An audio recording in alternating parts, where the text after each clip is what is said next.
This is a story about love, after everything. Tell me where you're watching from. Enjoy the story. The cup fell before anyone realized something was wrong. The porcelain hit the marble floor with a sharp crack, coffee spreading in a thin dark line between polished shoes and expensive heels, and for a brief, almost fragile second, the entire restaurant seemed to pause, as if the room itself was holding its breath. Emily Carter stood perfectly still, tray balanced in one hand, her eyes not on the shattered cup, but on the man 3 tables away who hadn't ordered anything, hadn't touched the menu, hadn't even looked at his phone like everyone else in the room. She noticed small things. Always had. The way his fingers tapped too quickly against the table. The way his gaze kept drifting, not to the exits, not to the staff, but to a little girl sitting across from a man in a tailored navy suit. Emily shifted her weight slightly, calm, quiet, unnoticed. Around her, the low hum of conversation returned, silverware clinked, glasses chimed, and someone laughed too loudly at a joke that wasn't funny. The illusion of normalcy stitched itself back together in seconds. At table 12, Daniel Whitmore checked his watch for the 3rd time in 5 minutes, the subtle glint of Swiss steel catching the chandelier light as he half listened to his daughter. Lily was talking about her science project, something about volcanoes and baking soda, her small hands moving animatedly as she tried to recreate the eruption in the air. Daniel nodded at the right moments, his attention split between her voice and the steady stream of notifications lighting up his phone. He could close a deal worth $200 million before lunch, but at this moment, he couldn't remember if Lily preferred chocolate milk or apple juice. "Dad, are you even listening?" Lily asked, her voice soft but edged with something older than her years. Daniel looked up, just a fraction too late. "Of course I am," he said, offering a practice smile, the kind that worked in boardrooms and interviews but felt slightly out of place here. Emily watched this without staring, her expression neutral as she approached another table, refilling water with steady hands. She moved like she belonged everywhere and nowhere at once, her presence easy to ignore unless you were paying attention. Most people weren't. The man in the corner shifted again, his chair scraping faintly against the floor, a sound that didn't match the rhythm of the room. Emily's eyes flicked toward him for half a second, then away. She picked up a menu from a nearby table, straightened it, set it down again. Calm. Always calm. She passed by Daniel and Lily's table, offering a polite smile. "Everything okay here?" she asked, her tone light, professional, almost forgettable. Lily nodded quickly. Daniel barely looked up. "We're fine." Emily lingered just long enough to notice the way the man's gaze locked onto Lily again. Then she moved on, her steps unhurried. At the service station, another waitress leaned in, whispering with a grin. "Table 12, big deal guy. Tipped $5 grand last time." Emily glanced over her shoulder, just briefly. "He looks like someone who doesn't like being told no," she said quietly. The other waitress laughed. "That's every rich guy." Emily didn't respond. Her attention had already shifted back to the man in the corner. He hadn't laughed. He hadn't moved. He was watching. She picked up another cup, filled it halfway, then paused. Something didn't fit. Not loud. Not obvious. Just wrong. She walked back out onto the floor, her pace unchanged, her expression calm, but her focus sharper now, like a lens adjusting. As she passed the man's table, she stopped just long enough to set a napkin down in front of him, though he hadn't asked for one. "Sir," she said softly, her voice carrying just enough to reach him and no one else. "If you're planning to do something you'll regret, maybe don't do it at a table I just cleaned." The man looked up, startled, his eyes meeting hers for the first time. For a moment, neither of them spoke. Then Emily gave a small, almost polite smile, the kind that could mean anything or nothing, and turned away as if the conversation had never happened. Behind her, the room continued as before. Voices, laughter, the soft hum of money and comfort. But something had shifted, something invisible and quiet, like the air before a storm. And at table 12, Lily reached for her father's hand, unaware that in the next few seconds, everything in that carefully controlled world was about to change. Daniel felt it before he understood it, a subtle shift in the room that had nothing to do with sound and everything to do with instinct. The kind he trusted in boardrooms but had long ago stopped listening to in places like this. his fingers tightening slightly around his phone as Lily's small hand rested in his, warm and trusting. And for the first time since they had sat down, he looked up fully, not at a notification, not at a message, but at the space around them, scanning faces, movements, patterns, searching for something he could not yet name. Across the room, Emily moved again. Her steps measured, her breathing even, but her mind already ahead of the moment, calculating distance, angles, timing, the way she used to in a life she rarely allowed herself to remember, a life where hesitation had consequences and awareness meant survival. And now that awareness narrowed onto a single point, the man in the corner whose stillness had become louder than any noise in the restaurant. He stood up too quickly, the chair legs scraping sharply against the floor, and this time the sound did not blend in. It cut through the room like a crack in glass. Conversations faltered, heads turned, and for a fraction of a second, everything slowed. Emily did not wait for confirmation. She did not need it. Her body had already decided before her mind finished the thought. She moved forward, not running, not rushing, just faster than everyone else, her voice low but firm, carrying only as far as it needed to. "Lily, stay with me." And the little girl looked up, confused but responsive, something in Emily's tone bypassing fear and going straight to trust.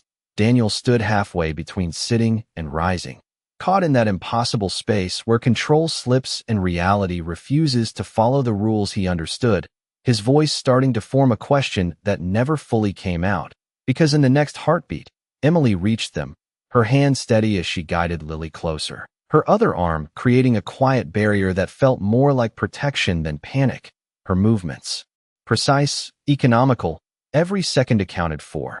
The room did not erupt into chaos, not yet. Instead, it held a strange, suspended silence, like the moment before a storm breaks. And in that silence, Daniel saw something he had never seen before, not in any employee, not in any executive, not in anyone who had ever worked for him. Absolute clarity, the kind that did not ask for permission, did not seek approval, it simply acted. "What is going on?" Daniel finally said, his voice lower than expected, edged with something unfamiliar. Not anger, not authority, something closer to uncertainty. Emily did not look at him, not immediately, her focus still outward, tracking the man, the exits, the distance between tables. "Nothing you need to worry about if you stay calm," she replied quietly, and there was no disrespect in her tone, no fear either, just a statement, simple and grounded, as if she had stepped into a role she had never truly left. Lily clutched at Emily's sleeve now, her small fingers tightening. "I thought you said everything was okay," she whispered, her voice trembling just enough to reveal the shift in the air. Emily softened instantly, her gaze dropping to the girl, her voice lowering, gentler now. "It is okay. You are with me." And the words settled in a way Daniel's reassurances never quite managed, not because he did not care, but because he had never learned how to be present in the same way. Across the room, movement resumed, subtle at first. A manager stepping forward, a security guard adjusting his position, the tension redistributing itself. And then, just as quickly as it had risen, the moment broke. The man in the corner hesitated, his posture faltering under the sudden attention, the weight of being seen, truly seen, pressing down in a way he had not anticipated. And whatever decision had been forming in his mind dissolved into something smaller, something uncertain. Within seconds, staff intervened, calm but firm, guiding him away, voices low, controlled, the situation contained before it could become something worse. And just like that, the room began to breathe again, conversations returning in cautious waves, the illusion of normalcy rebuilding itself piece by piece. Daniel exhaled slowly, only then realizing he had been holding his breath, his gaze shifting from the retreating figure back to Emily, who was now kneeling slightly beside Lily, checking her with quiet efficiency, her hand resting lightly on the girl's shoulder, grounding her, steadying her. "You are okay," she repeated softly, and Lily nodded, though her eyes were still wide, still searching. Daniel stepped closer, his movements slower now, more deliberate, as if entering a space he did not fully understand. "What just happened?" he asked again, but this time the question was different, Less about control and more about comprehension. Emily looked up at him then, finally meeting his eyes, and for a brief moment, something unspoken passed between them, recognition, perhaps, or the beginning of it.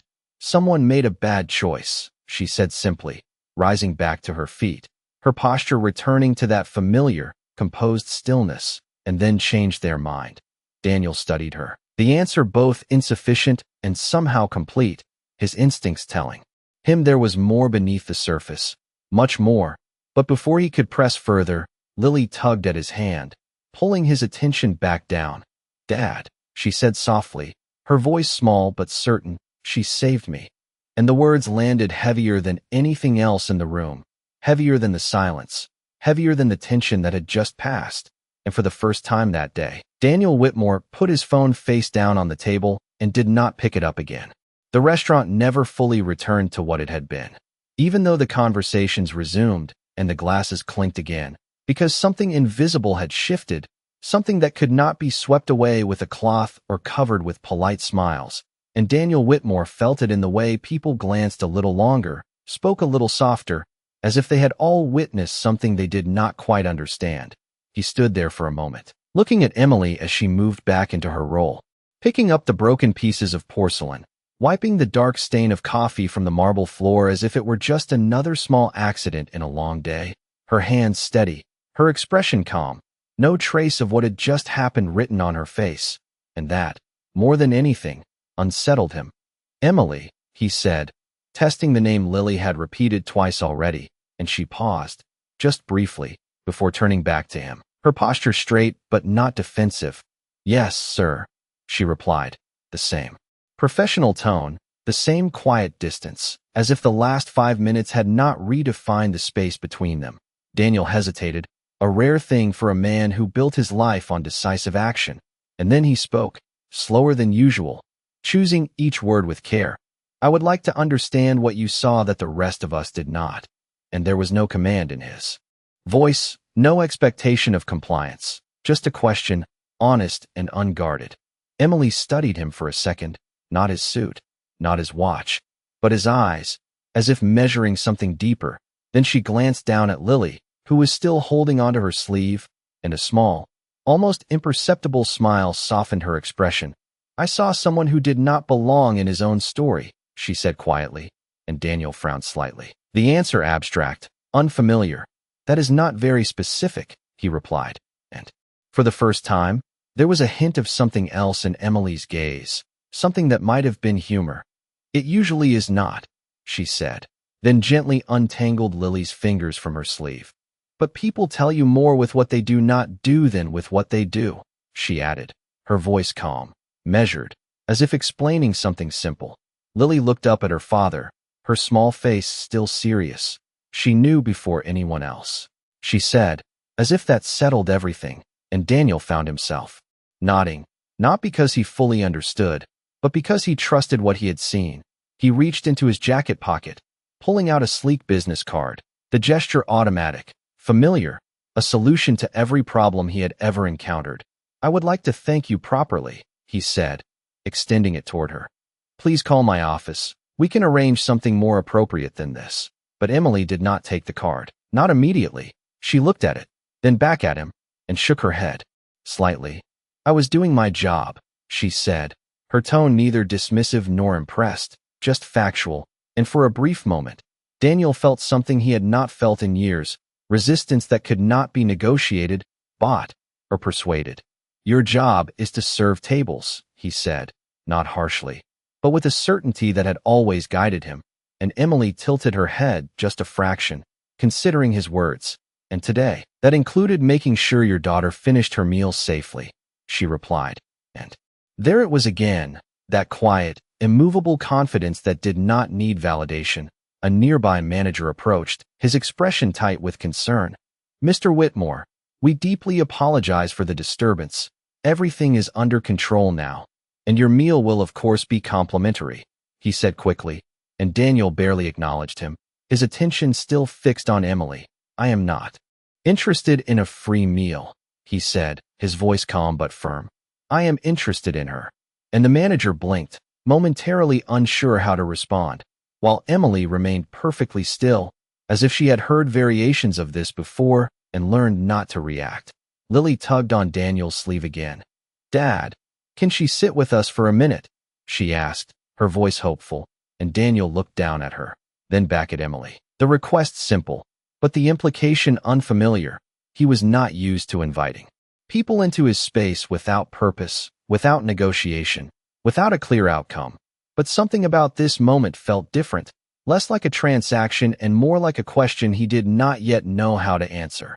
Emily hesitated, her eyes flicking toward the other tables she was responsible for, then back to Lily, and for a second, the professional distance slipped, replaced by something warmer, more human.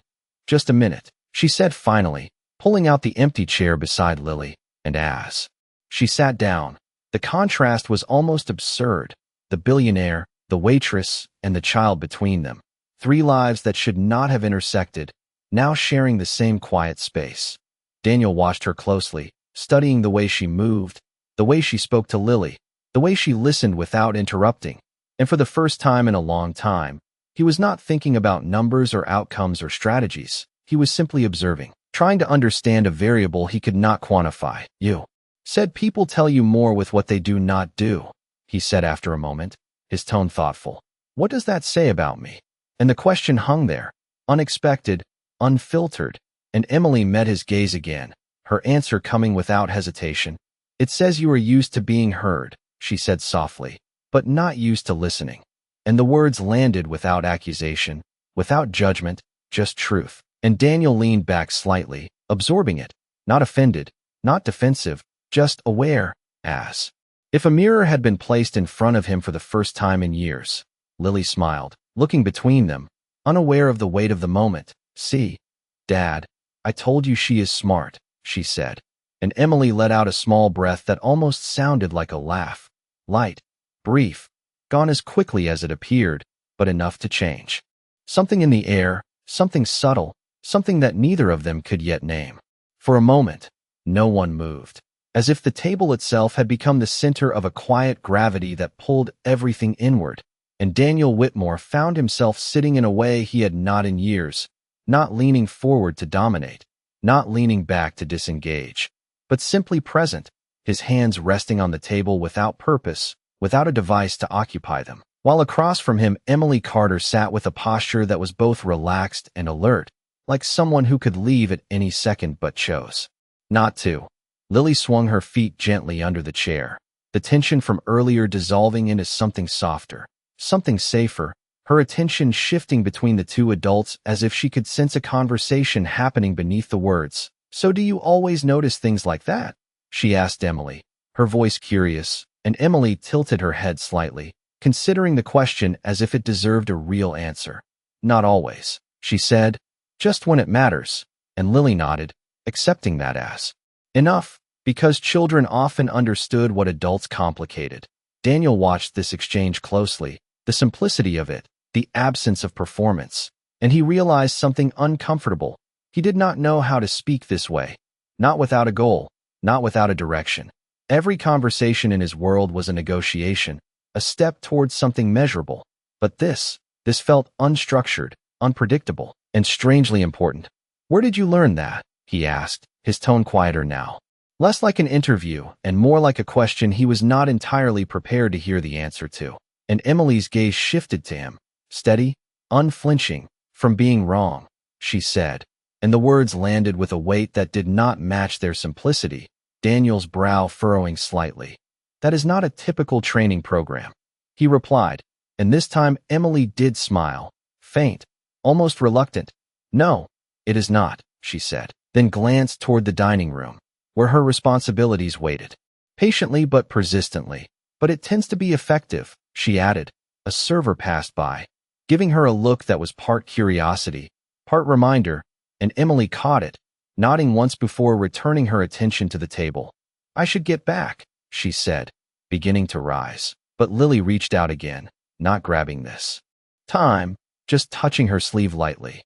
"Will you come back?" she asked, and there was no demand in her voice, just hope. And Emily hesitated, just long enough for Daniel to notice, just long enough for something unspoken to pass between them. Then she nodded, "If you are still here," she said, and Lily smiled, satisfied.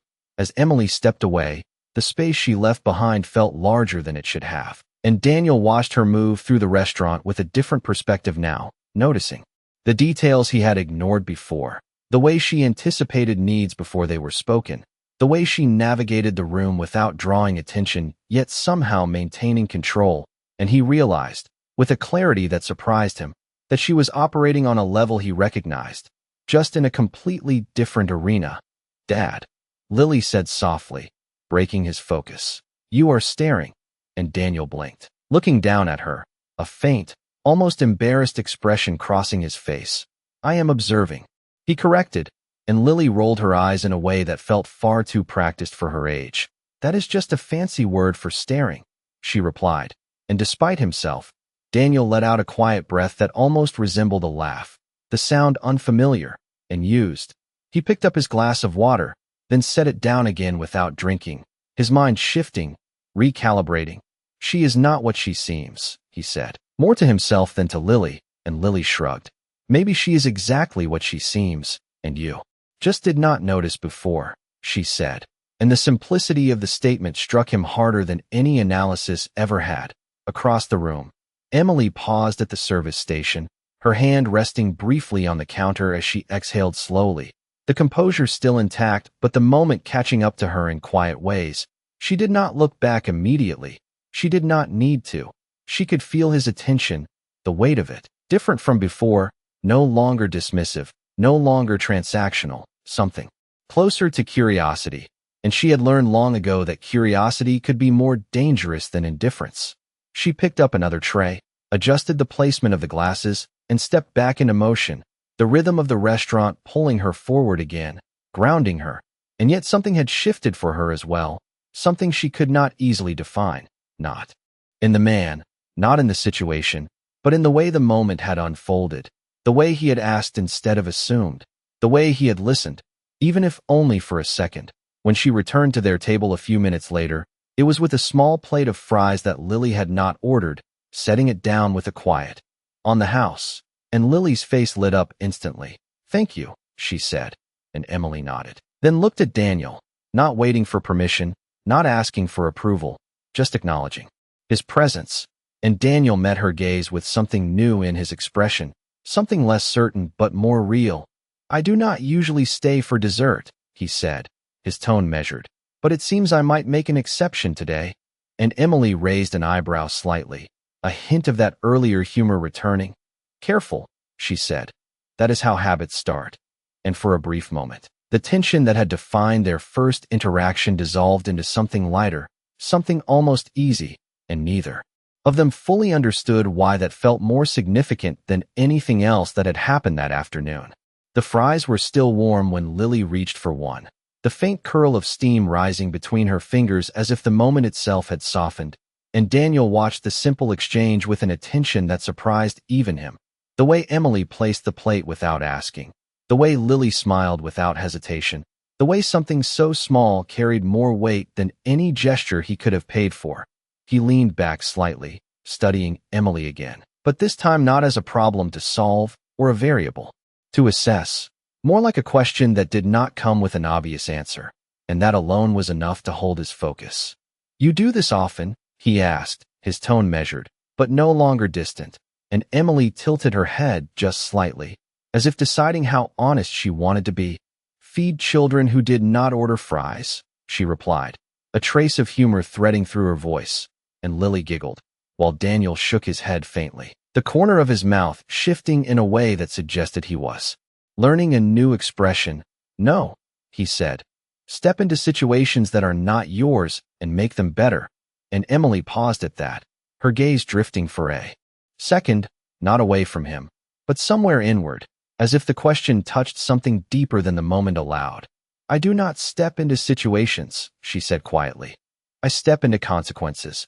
And the words settled between them, heavier than before, not dramatic, not emphasized, just true in a way that did not need explanation.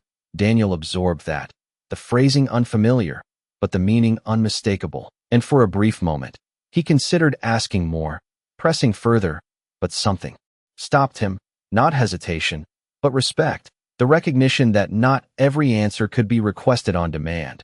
Across the restaurant, the rhythm continued, orders placed, plates delivered, the illusion of normal life reasserting itself with quiet determination. But at table 12, something had shifted into a slower, more deliberate pace, as if time itself had decided to linger. Lily reached for another fry, then looked at Emily. "Do you have kids?" she asked, the question innocent, direct, and Emily blinked once, caught off guard in a way she had not been all afternoon, her composure holding, but her answer taking just a fraction longer than usual. "No," she said simply, and Lily nodded, accepting it without further thought, already moving on to her next curiosity. But Daniel noticed the pause, the space between question and answer, the kind of detail he would have ignored before, now standing out with quiet clarity. "You should," Lily added, her voice thoughtful. "You are good at it." And Emily let out a small breath that almost resembled a laugh, though it did not quite reach her eyes. "That is a very serious career recommendation," she said lightly, and Lily shrugged.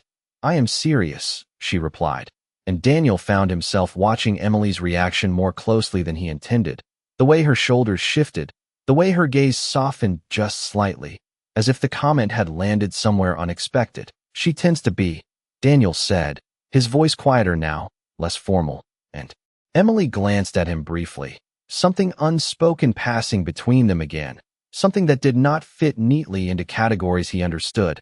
A moment later, a man in a dark suit approached the table, his posture professional, his tone respectful. "Mr. Whitmore, your driver is ready whenever you are," he said, and the words felt like an intrusion, a reminder of the world Daniel belonged to, the one defined by schedules and efficiency, by movement without pause.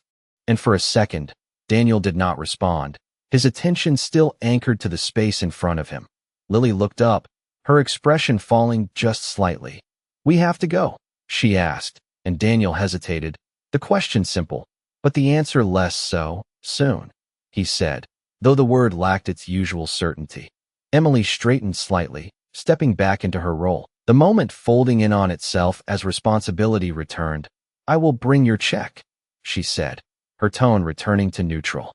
And Daniel reached into his jacket again, pulling out his card before she could move, placing it on the table with a quiet finality. "That will not be necessary," he said, and Emily paused, looking at the card, then at him. "It is how this works," she replied, calm but firm, and Daniel met her gaze, something steady in his expression. "Not today," he said, and there was no arrogance in his tone, no display of power, just a decision, and Emily studied him for a second, longer than before, as if measuring whether this was another transaction or something else entirely. Lily slid off her chair then, stepping closer to Emily, her small arms wrapping around her waist in a quick, spontaneous hug. "Thank you," she said softly, and Emily froze for a fraction of a second, then gently returned the gesture, her hand resting lightly on the girl's back. Careful, controlled, but undeniably real. Daniel stood, watching this, something tightening and loosening at the same time in a way he could not quite define, and when Emily stepped back, Lily looked up at her again. "We are coming back," she declared, with the kind of certainty only a child could carry, and Emily smiled, small but genuine this time. "Then I will make sure the fries are better," she said, and Lily nodded as if this was the most important agreement of the day. Daniel picked up his card, sliding it back into his pocket, but this time, the gesture felt different, less like closing a transaction and more like postponing one. And as he reached for his jacket, his eyes lingered on Emily for a second longer than necessary, not with curiosity anymore, but with something quieter, something that had just begun to take shape and did not yet have a name. The door closed behind them with a soft, controlled click, the kind that matched everything about Daniel Whitmore's world, precise, measured, contained, and yet as he stepped out onto the sidewalk, the city did not feel as predictable as it had that morning. The late afternoon light stretching across the glass buildings, reflecting a version of himself he was no longer entirely sure of. Lily slipped her hand into his again, her grip light but certain. "I like her," she said simply, as if that was the only conclusion that mattered, and Daniel glanced down at her, the words echoing in a way he did not expect. "So do I." he admitted, though the meaning behind it was far more complex than Lily could understand. The driver opened the car door, standing by with practiced discretion, and Daniel paused for a second longer than necessary, his gaze drifting back toward the restaurant windows, as if something inside might still be visible. But all he saw were reflections, movement, life continuing without them, and yet it did not feel finished. Inside the car, the quiet hum of the engine replaced the noise of the street, and Lily leaned back into the seat, her earlier tension replaced by a calm that seemed deeper than usual. She was not scared, she said after a moment, her voice thoughtful, and Daniel nodded slightly. No, she was not, he replied, and the simplicity of that truth unsettled him more than anything else, because he understood fear, he understood control, but he did not understand someone who could stand in uncertainty without either. Lily looked out the window, then back at him. Why were you? She asked, not accusing, just curious, and Daniel hesitated, the question cutting through layers he rarely examined. Because I could not control what was happening, he said finally, and Lily considered that, her small brow furrowing.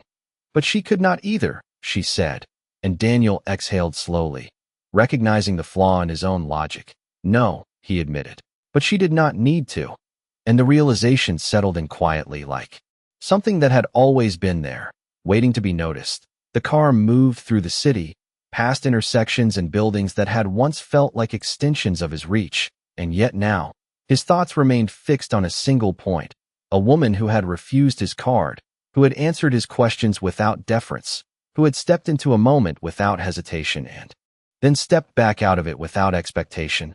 Dad, Lily said again, her voice softer now. Are we going back? And Daniel looked at her, then out the window, then back at her, the answer forming not from habit, but from something new, something less certain but more deliberate. Yes, he said, and this time, the word carried weight, not as a promise of convenience, but as a decision. Back inside the restaurant, Emily Carter stood at the service station, her hands resting lightly on the edge of the counter, her breathing steady but slower now, the aftermath settling in quiet waves, not dramatic, not overwhelming, just present, and she closed her eyes for a second, letting the noise of the room pass through her without resistance, grounding herself in the familiar rhythm of plates, voices, movement. You okay? Another waitress asked, her tone casual but her eyes more observant than before, and Emily nodded once. I am fine, she said, because that was the easiest answer, the most efficient one, and the other waitress hesitated, then smiled. That was something, she said, and Emily gave a small, noncommittal shrug. Just another shift, she replied, though they both knew it was not.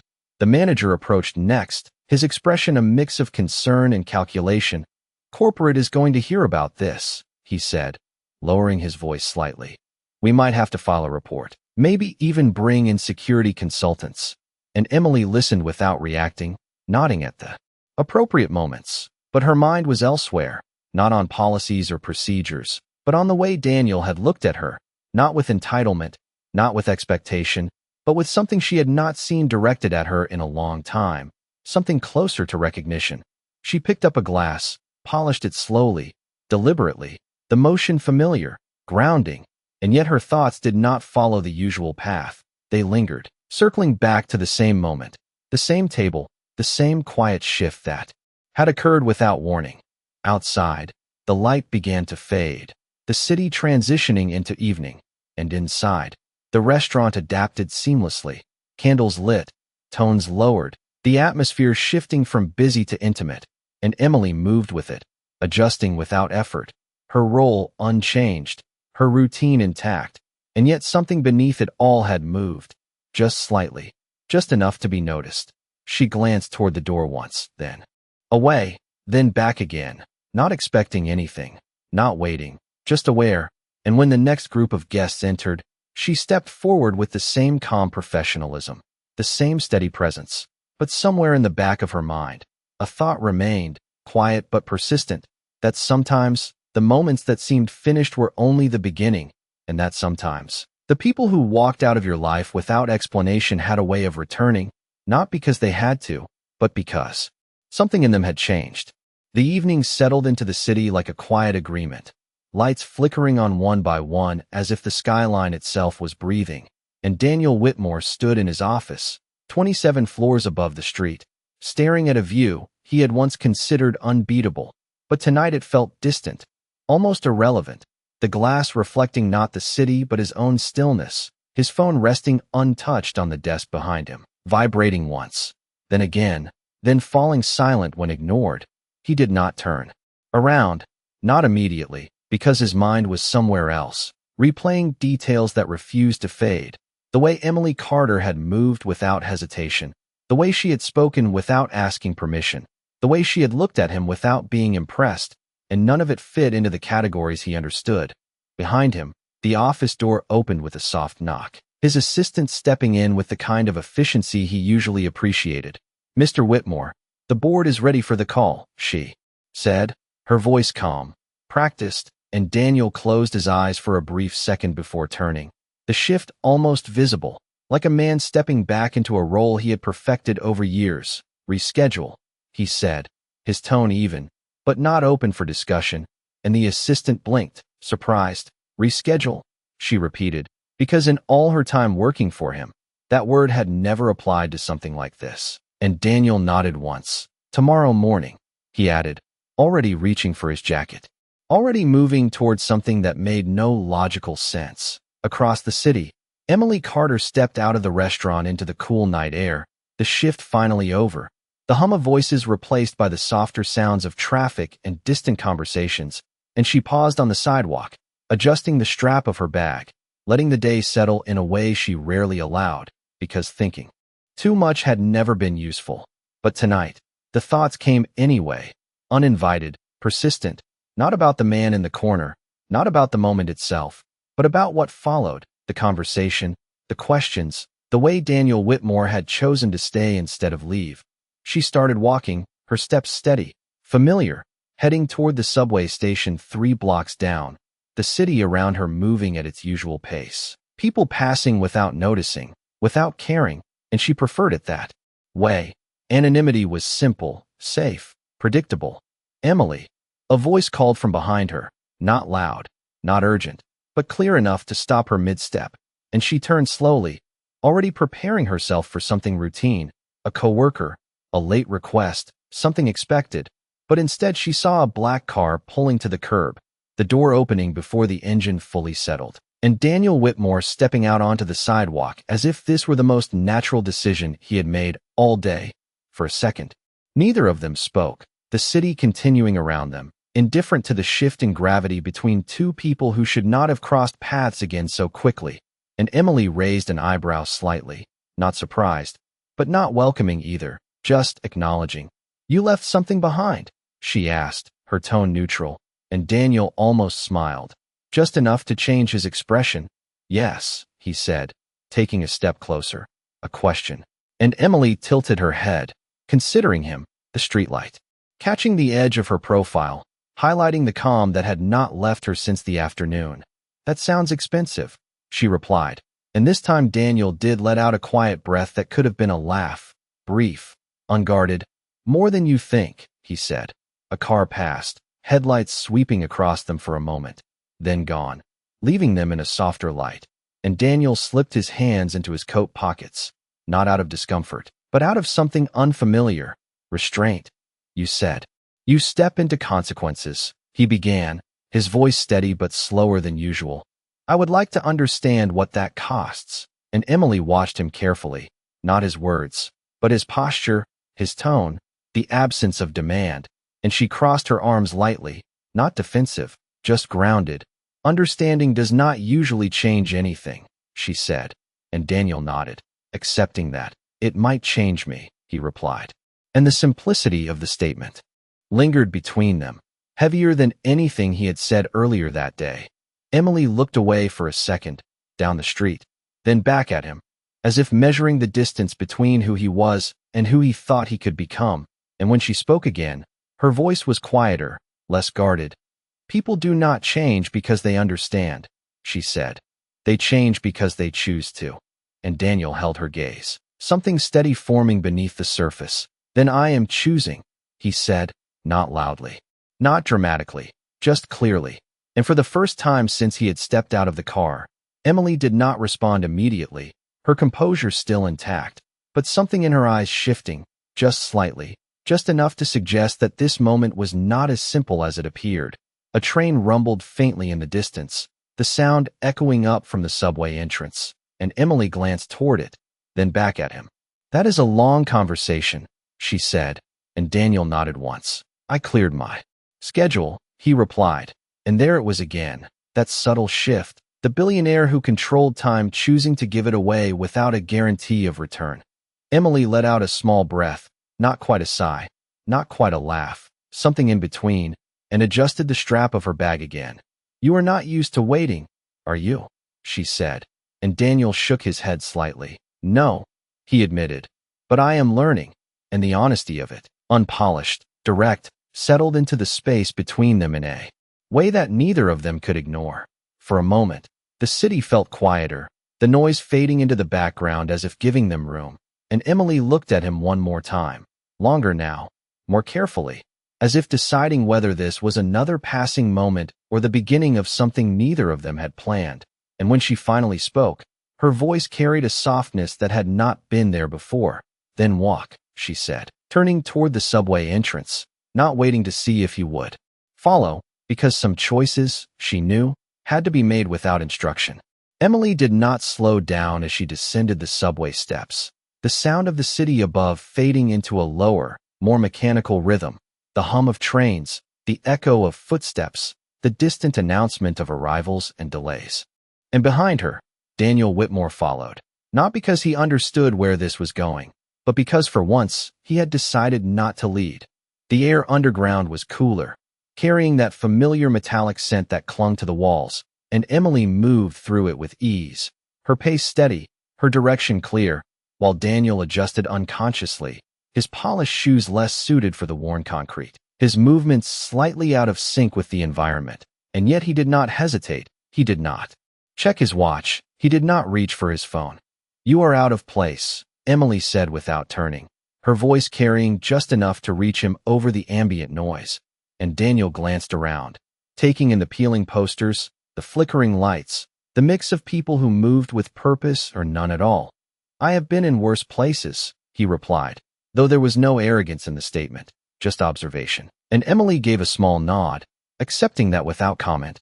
They reached the platform just as a train roared past, the wind rushing through the tunnel, lifting strands of hair, tugging at coats, creating a moment where conversation was impossible. And Daniel stood beside her, watching the blur of motion, the speed, the force, and for a second, he thought about control again, about systems and timing and precision, but this felt different, less predictable, more alive.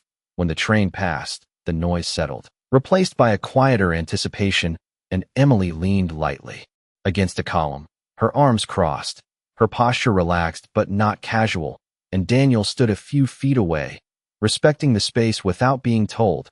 "So," she said after a moment, her gaze fixed somewhere down the tracks, "what exactly are you trying to understand?" And Daniel considered the question, not rushing to answer, not filling the silence the way he usually would. "Why you did not hesitate," he said finally, "and why I did." And Emily looked at him then, directly, her expression unreadable for a second, then thoughtful. "You think it is about courage," she said, and Daniel nodded slightly. "Is it not?" he asked, and Emily shook her head, just once. "No," she said. "It is about clarity." And the word hung there, simple, precise, and Daniel frowned slightly. "Explain," he said, not as a command, but as a request. Emily shifted her weight, her gaze returning to the tracks. "When you spend enough time dealing with consequences," she began, her voice steady, "you stop asking yourself what you are afraid of, and you start asking what needs to be done." And Daniel listened, really listened, the words settling into places he had not examined before. "And you knew," he said, more a realization than a question, and Emily nodded. "I knew enough," she replied. "And sometimes that is all you get." And for a moment, neither of them spoke, the platform filling with a few more people, the quiet shifting into something slightly more crowded, slightly more alive. A man walked past them, talking loudly on his phone. A couple stood near the edge, whispering to each other, and life continued, indifferent to the conversation unfolding between them. "You said it might change you," Emily said after a moment, her tone neutral but her words deliberate.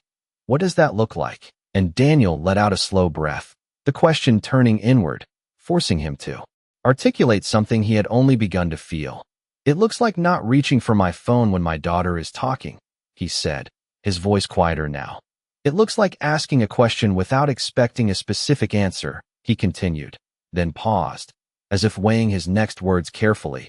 "And it looks like standing still when everything in me says to control the situation."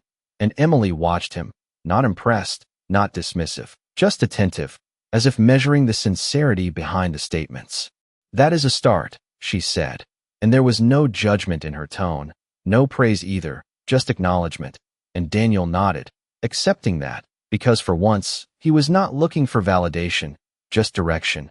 The distant sound of an approaching train began to build again, a low rumble growing stronger, and Emily pushed herself off the column, stepping closer to the edge, her focus shifting back to the present moment.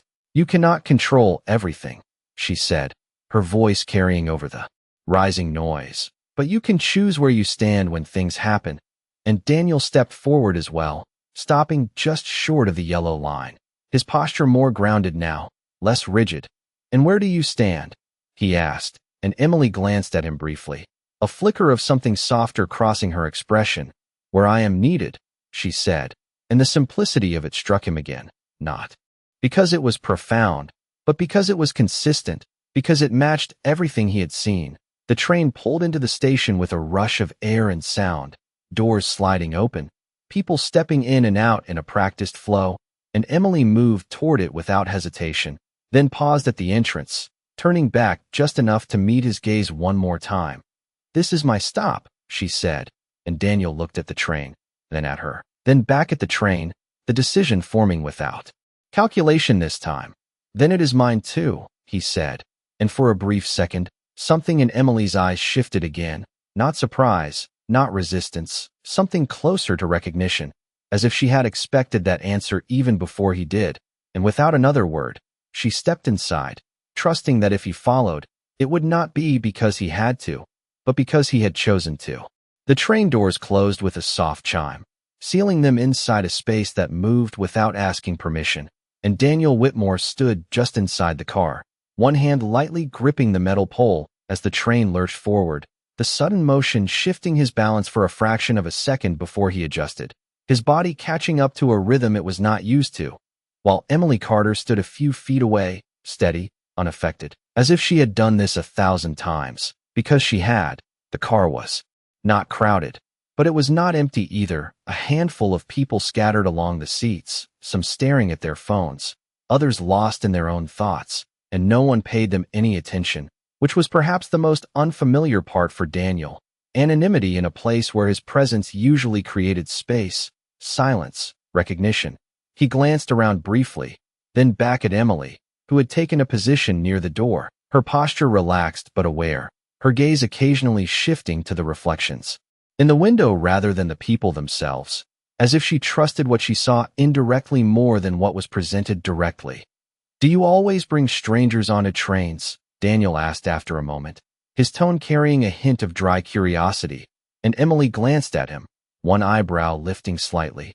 "Only the ones who insist," she replied, and there it was again, that quiet humor that did not seek attention but changed the air nonetheless. The train rattled along the tracks, the lights flickering briefly as it passed through a darker section of tunnel, and Daniel found himself focusing on small things, the sound of the wheels, the pattern of stops, the way people shifted slightly with each movement, and he realized, with a clarity that felt both new and obvious, that he had spent years avoiding moments like this, unstructured, uncontrolled, and yet there was something in it that felt honest. "You did not answer my question," Emily said after a moment, her voice cutting through his thoughts without force, and Daniel looked at her. "Which one?" he asked, though he already knew, and she tilted her head slightly. "What it costs," she said, and the simplicity of it brought him back, grounded him in the conversation they had not finished. Daniel exhaled slowly, his grip on the pole loosening slightly. "I am not sure yet," he admitted, but I know what it has been costing me to stay the same.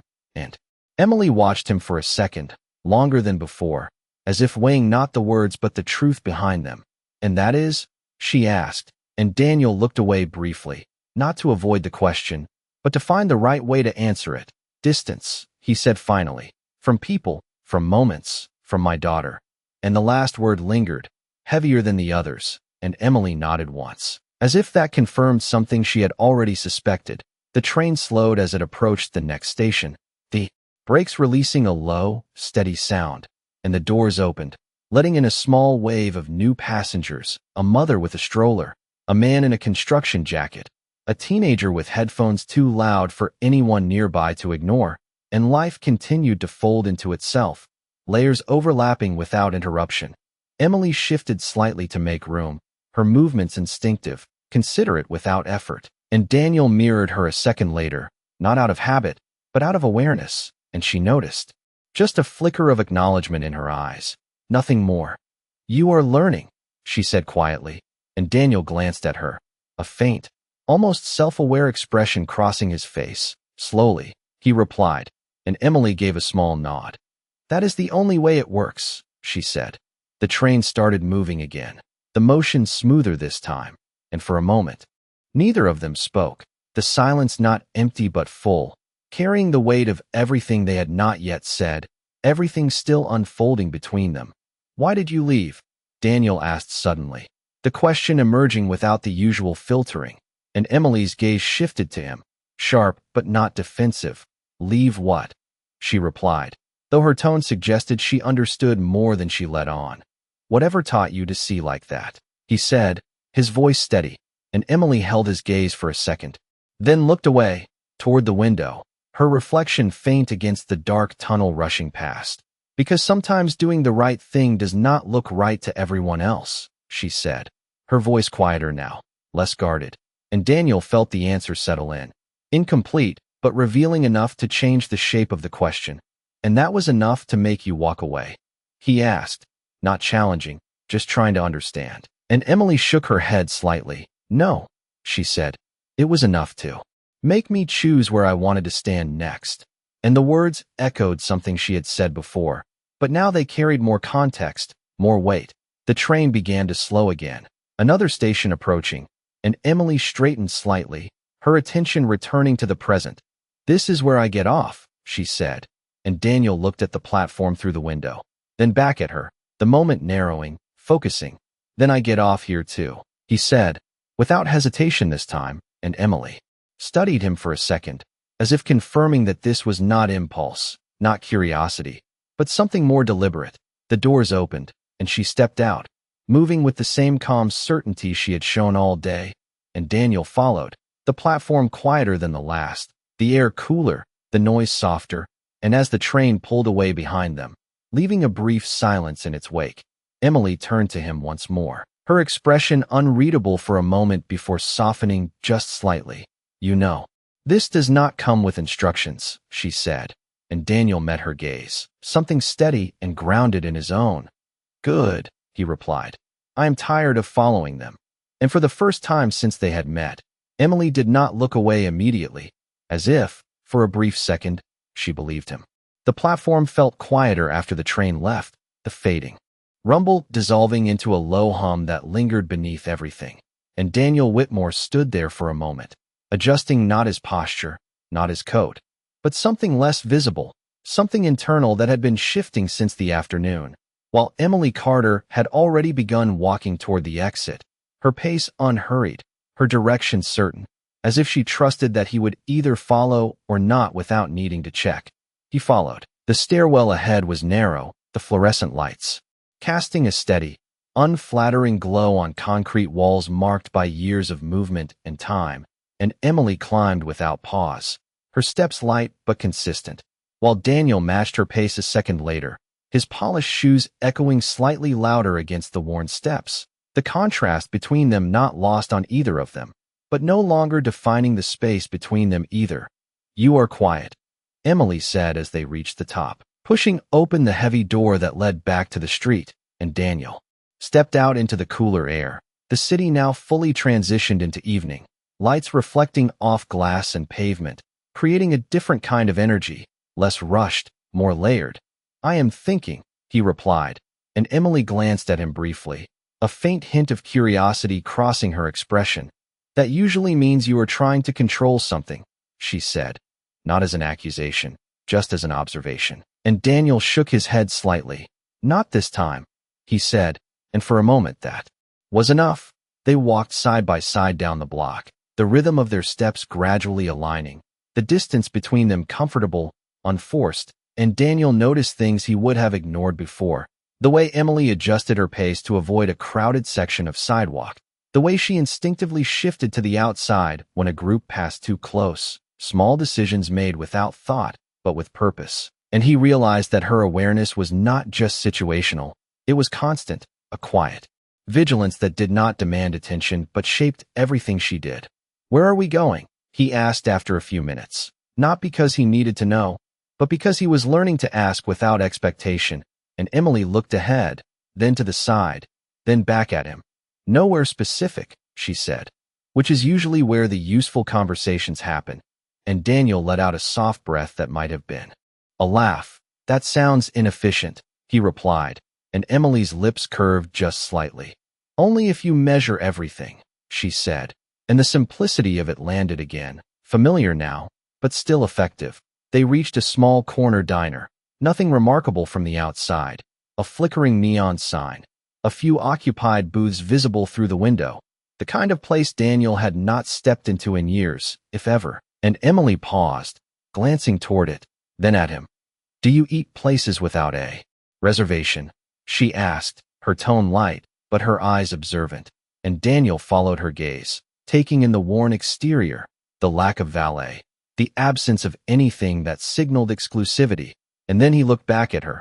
"I am trying new things," he said, and Emily nodded once, pushing the door open without waiting for him to decide, because she already knew.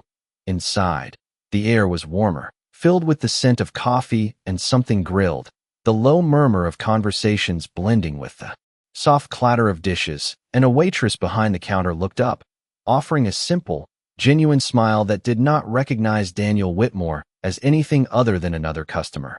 "Sit anywhere you like," she said, and Emily slid into a booth near the window, the vinyl seat creaking slightly as she settled in, while Daniel took the opposite side, the motion unfamiliar but not uncomfortable. A menu was placed in front of him, laminated, slightly worn at the edges, and he picked it up, scanning it without really reading, his attention drifting back to Emily, who had not even looked at hers. "You already know what you are getting," he said, and she nodded. "Coffee," she replied, "and something simple," and Daniel set the menu down, mirroring her without realizing it. "Then I will have the same," he said, and Emily raised an eyebrow, a flicker of amusement in her eyes. "Careful," she said. "That is how habits start." And the words echoed something she had said earlier, but now they felt different, lighter, almost shared. The waitress returned, taking their order quickly, efficiently, and when she left, the silence that followed was not empty. It was intentional, a space where neither of them felt the need to fill every second with words, and Daniel leaned back slightly, his gaze steady, grounded. "You said people choose where they stand," he began, his voice calm. "Where do you stand now?" And Emily looked at him, really looked this time, not assessing, not measuring, just seeing. And for a moment, the noise of the diner seemed to fade, the clatter softening into the background. "Right here," she said, and there was no metaphor in it, no deeper meaning layered beneath, just a truth that existed in the present, and Daniel nodded slowly, understanding more than the words alone could convey. Outside, a car passed, headlights briefly illuminating the window before moving on, and inside, two people sat across from each other in a place neither of them had planned to be, sharing a moment that did not need to be controlled, did not need to be defined, only experienced, and for the first time in a long time, Daniel Whitmore did not feel the need to decide what came next. The coffee arrived without ceremony, two plain white mugs placed on the table with a quiet confidence that matched the place itself, and Emily wrapped her hands around hers without hesitation, as if the warmth was something she trusted, something familiar, while Daniel Whitmore looked at his for a moment before doing the same. the simple act feeling unexpectedly grounding, like a decision made without strategy. The diner moved around them in its own rhythm, a couple arguing softly in the corner, a man reading a newspaper that had already been folded too many times, the cook calling out orders from behind the counter, and none of it demanded attention, which allowed something else to emerge, something quieter, something more real. "You are different here," Emily said after a moment, her eyes on the steam rising from her cup rather than on him, and Daniel glanced up, the statement catching his attention not because of what it said, but because of how easily it was spoken. "Different how?" he asked, and Emily lifted her gaze, meeting his directly. "You are not performing," she said, and the words landed with a clarity that made him pause, because he recognized the truth in them before he could question it. He leaned back slightly, considering that. "I did not realize I was," he admitted, and Emily gave a small nod, not dismissing, not confirming, just acknowledging. "Most people do not," she said, then took a slow sip of her coffee, the movement unhurried, deliberate, and Daniel found himself watching not out of curiosity, but out of attention, something he was still learning how to give. "Why did you stay?" she asked next, her tone even, but the question more pointed than the ones before, and Daniel did not answer immediately, not because he did not have one, but because he wanted to understand it fully before saying it out loud. "Because leaving would have been easier," he said finally, "and I am starting to question if easy is the same as right." And Emily studied him for a second, longer than usual, as if testing the weight of his words. "That is a dangerous question," she said quietly, and Daniel nodded slightly. "I have made a career out of avoiding dangerous questions," he replied. "It has not made me better." And the honesty of it did not feel like a confession. It felt like a statement of fact, something he was only now willing to see. The waitress returned with a small plate of toast, setting it down between them without interrupting the flow of their conversation, and Emily broke a piece off absent-mindedly, her movements still grounded in the present even as the conversation shifted deeper. "You think this changes something," she said, not as a challenge, but as a clarification, and Daniel looked at her, his expression steady. "It already has," he replied, and Emily held his gaze, searching not for proof, but for consistency, something she had learned to value more than intention. Outside, the night continued, cars passing, lights shifting, the city moving forward without pause, and inside, the space between them felt more defined, not by distance, but by understanding, by the gradual alignment of two perspectives that had never been meant to meet. "You asked what it costs," Emily said after a moment, her voice softer now, less guarded, and Daniel nodded, leaning forward slightly, not to take control, but to listen more closely. "It costs certainty," she continued, "the kind that tells you everything will go according to plan, that if you do the right thing, the outcome will be right too." And Daniel felt that, not as an abstract idea, but as something that challenged the foundation of everything he had built. "And what do you get in return?" he asked, and Emily looked at him, her expression steady. "The ability to live with your choices," she said, and the simplicity of it carried more weight than any complex explanation could have. Daniel sat with that, the words settling into a space that had been empty for longer than he had realized, and for a moment, he did not respond, he did not analyze, he simply accepted, and that, more than anything, marked the shift. Lily's face crossed his mind then, her voice, her question, her trust, and he realized that the cost Emily described was not something to avoid. It was something he had already been paying without understanding why.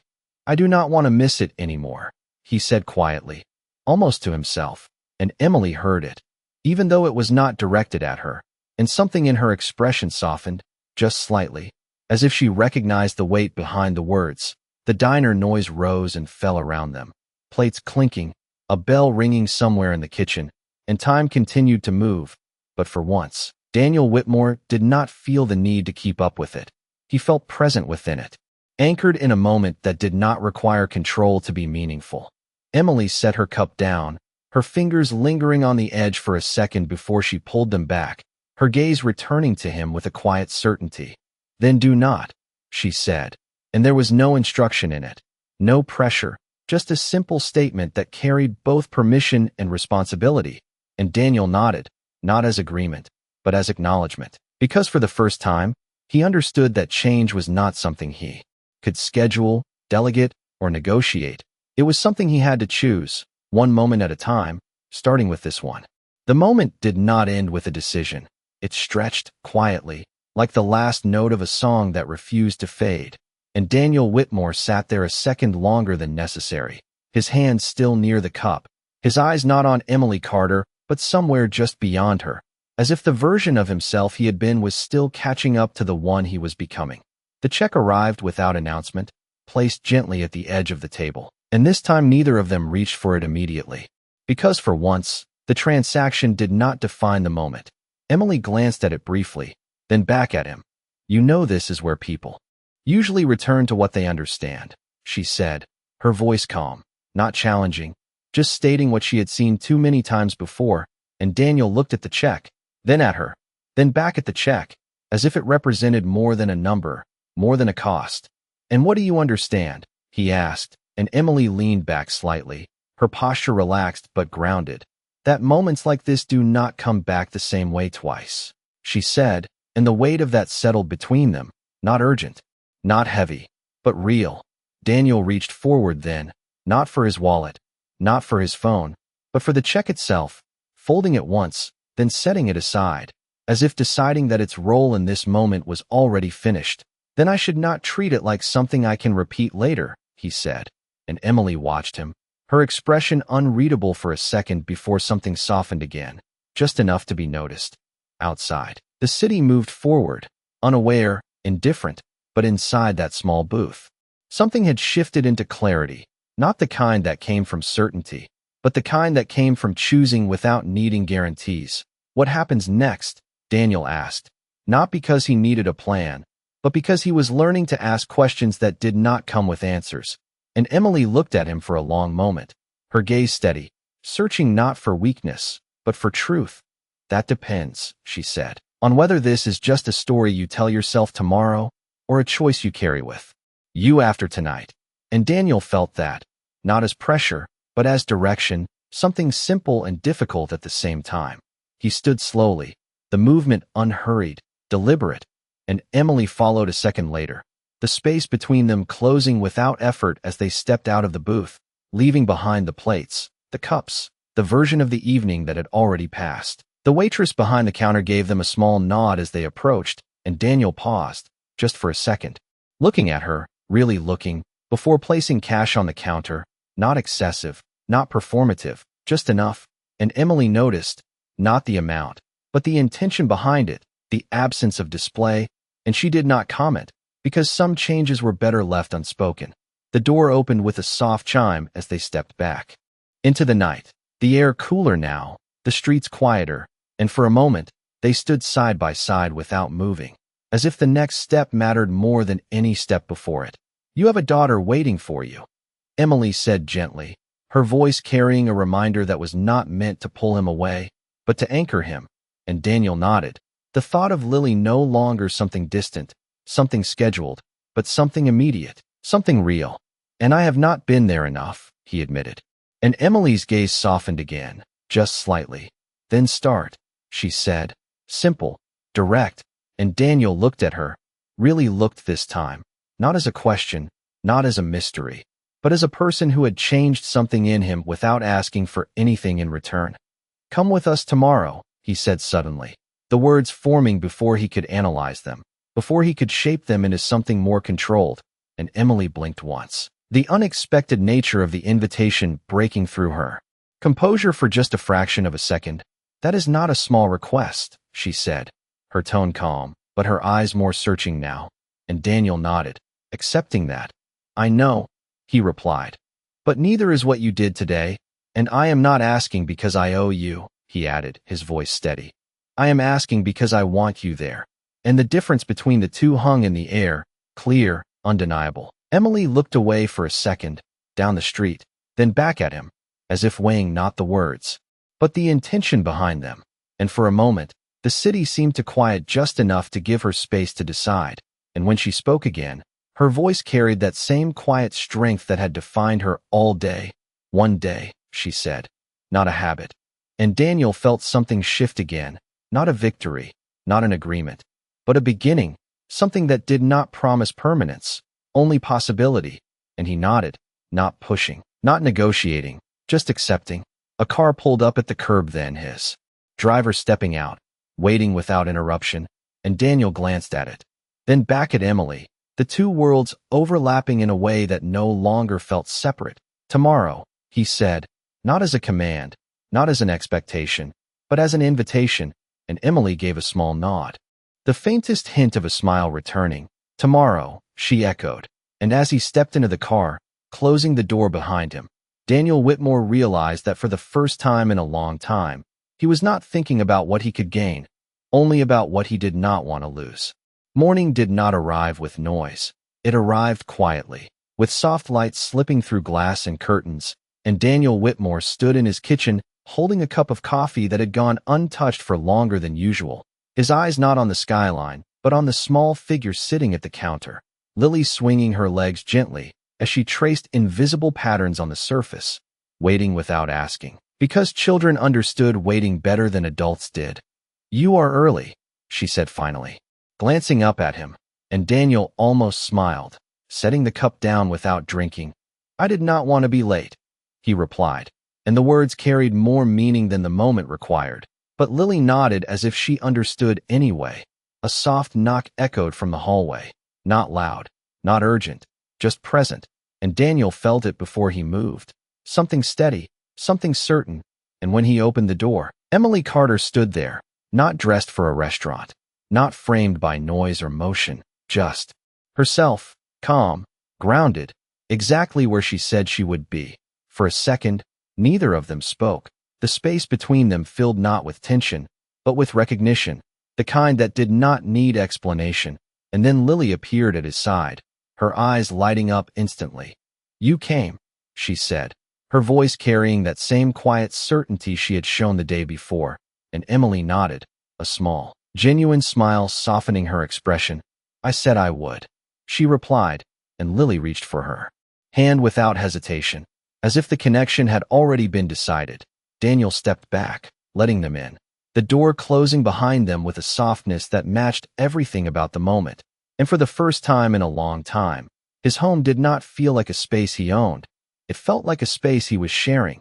Breakfast was simple, almost deliberately so, pancakes slightly uneven, coffee poured without ceremony, laughter appearing in small, unexpected moments, and Daniel found himself watching less and participating more, asking questions without looking for outcomes, listening without preparing responses, and each small shift felt like a step he had been missing for years. At one point, Lily tugged Emily toward the window, showing her something outside, her voice animated, her hands moving quickly, and Daniel stood a few feet away, observing the scene not as an outsider, but as someone finally included. And when Emily glanced back at him, there was something in her eyes that had not been there before, something warmer, something that acknowledged not just the moment, but the change behind it. Later, when Lily disappeared into her room to find something she insisted they both needed to see, the space quieted again, leaving Daniel and Emily standing near the kitchen counter, the morning light stretching between them, softer now, less defined.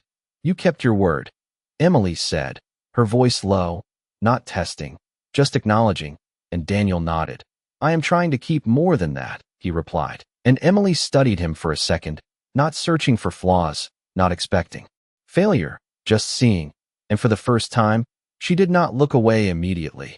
"This is not easy for you," she said, and Daniel let out a small breath that might have been a laugh, though it carried no humor, just honesty. "No," he admitted, "but it is worth it." And the words did not feel like a statement, they felt like a realization, something he had arrived at without forcing it.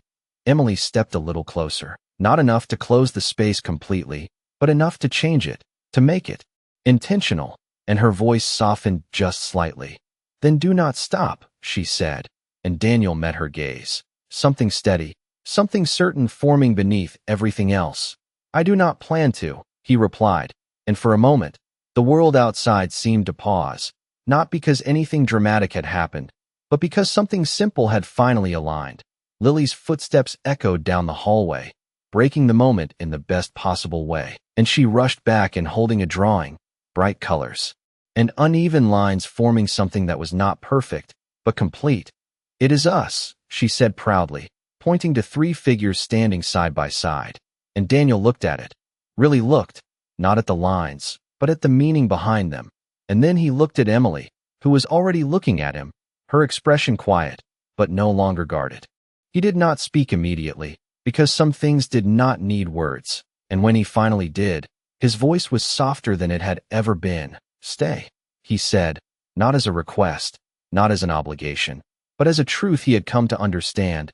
And Emily held his gaze, the silence stretching just long enough to matter, before she nodded, once, steady, certain, and in that moment, nothing about their worlds aligned on paper. Not status, not background, not expectation, but something else did, something quieter, something stronger. And as Lily laughed, holding up her drawing between them, Daniel Whitmore realized that sometimes the most important decisions were not the ones that changed your life all at once, but the ones that changed who you chose to become, one moment at a time. If this story touched your heart, do not keep it to yourself. Like this video, share with us where you are watching from, and share it with someone who needs to believe in second chances, and subscribe to Love After Everything channel for more powerful stories about courage, connection, and unexpected love. Your support helps us keep telling stories that matter.